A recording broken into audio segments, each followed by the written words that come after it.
Quiero iniciar esta intervención agradeciendo a Ámbito Jurídico y extendiendo un cordial y afectuoso saludo para todas las personas que nos leen y nos ven a través de este medio. Mi nombre es Juan Camilo Villaro Tálora, soy docente investigador de la Universidad Externado de Colombia y el día de hoy vengo a hablar con ustedes sobre los hechos que han fundamentado la más reciente decisión del Banco de la República de incrementar en 100 puntos básicos la tasa de interés de política monetaria y de situarla en 10,25%, y además hablar un poco sobre los potenciales efectos que dicha decisión generaría sobre la economía colombiana. Antes de entrar en materia, quiero traer a colación dos hitos históricos fundamentales para dar algo más de contexto a la situación. El primero de ellos es relacionado con los objetivos del Banco de la República. Nuestra Constitución Política en los artículos 371, 372 y 373 da un lineamiento claro, y es que el banco debe preservar y garantizar el poder adquisitivo de la moneda local, y esto se enmarca mucho más en detalle en la Ley 31 de 1992, donde además se dictan otras disposiciones relacionadas con la independencia y el funcionamiento de este órgano técnico. El segundo hito histórico que quiero compartir con ustedes es el cambio de régimen. Hasta el año de 1999, la política monetaria en Colombia funcionaba bajo un régimen de bandas cambiarias con el fin de garantizar la estabilidad de la moneda local frente a fluctuaciones de la tasa de cambio. Con la crisis financiera de 1998, la cual el país no estuvo exento, el Banco de la República optó por abandonar este régimen y adoptar un régimen de inflación objetivo, que entró a regir a partir del año 2000. Este régimen básicamente lo que busca es conducir la inflación a una meta de largo plazo, que para nuestro caso es del 3%, donde la tasa de interés juega un rol fundamental, toda vez que es la principal herramienta para lograr tal finalidad. Ya viendo entonces, trayendo a colación estos dos hitos históricos, pasemos a hablar de los eventos que han justificado esta decisión. Son 4 hechos que ocurren de manera simultánea. Y el primero de ellos es que la inflación sigue lejos de la meta. Para diciembre de 2025, la variación anual de la inflación fue de 5,1%. Esto es 2 puntos por encima de la meta establecida de largo plazo por parte del Banco de la República. El segundo de los hechos está asociado a un repunte de la inflación básica.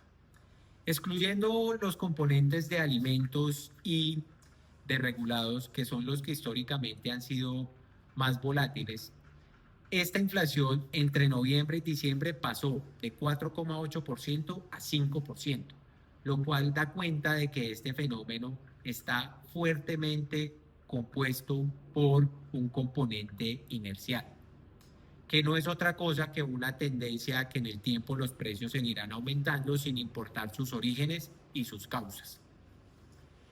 El tercero de los hechos es el desanclaje de las expectativas. A partir del año 2020, la inflación en Colombia empezó a alejarse de la meta. Y esto es algo que los agentes económicos ya han idealizado. Por ejemplo, para 2026, las expectativas al cierre es que la inflación ronde en torno al 6,4% y para 2027 alrededor del 4,8%. De generalizarse esta idea en toda la economía, esto derivaría en lo que conocemos como la espiral precios y salarios, lo cual presionaría al alza la inflación. Y el cuarto de los hechos es el componente de salario mínimo. Como lo sabemos, para 2026 el salario con auxilio de transporte quedó en 2 billones de pesos. Esto, frente al valor del año 2025, es un aumento de algo más del 23%, lo cual para una economía como la colombiana, donde el costo de los servicios está estrechamente relacionado con el factor trabajo, es crucial. Deteniéndome un poco en este cuarto hecho, quiero traer 3 características que lo complementan. La primera de ellas es el factor indexación. que es simplemente una actualización del valor de los bienes y servicios atada al incremento del salario mínimo. La segunda es la comprensión salarial, que es la reducción de la brecha que hay entre quienes ganan un salario mínimo, que en Colombia es alrededor de 2,5 millones de personas, frente a quienes ganan un poco más del salario mínimo, lo cual conlleva a un desincentivo del factor trabajo. Y la tercera es el aumento de los costos laborales. Indiscutiblemente las empresas se verán obligadas a aumentar los costos laborales, bien sea ajustando su nivel de producción, su nivel de precios o modificando sus políticas de contratación. Ahora bien, y ya habiendo enmarcado los eventos que acabo de mencionar, pasemos a hablar de los potenciales efectos que esta decisión podría traer para la economía. El primero de ellos es el encarecimiento del crédito. Con una tasa de política monetaria de 10,25%, los bancos comerciales también se verán en la obligación de actualizar los costos de sus distintas líneas de crédito. Esto trae consigo una caída en el consumo de los hogares y una caída en la inversión de las empresas. El segundo potencial efecto está relacionado con la actividad económica.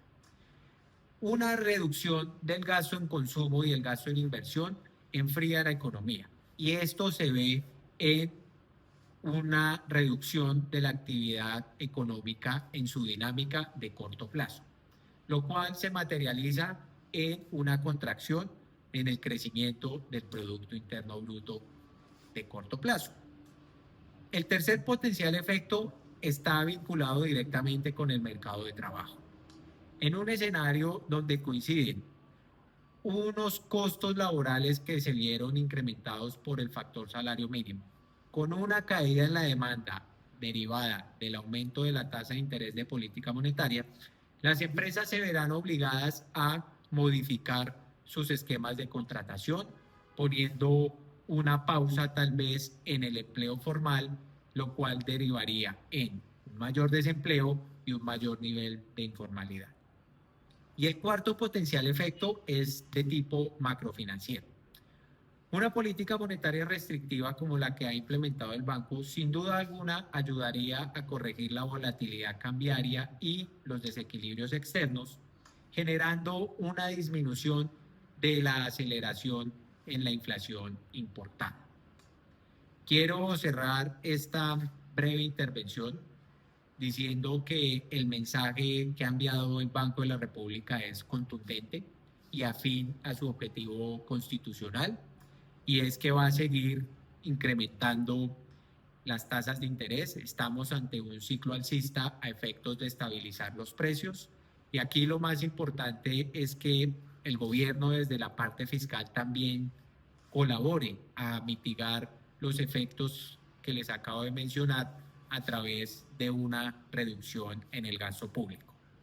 Los costos de la desinflación son costos económicos y costos sociales que sin duda pagaremos todos, pero cabe recordar que quienes mayor afectados se ven con este fenómeno son aquellos denominados como vulnerables y pobres.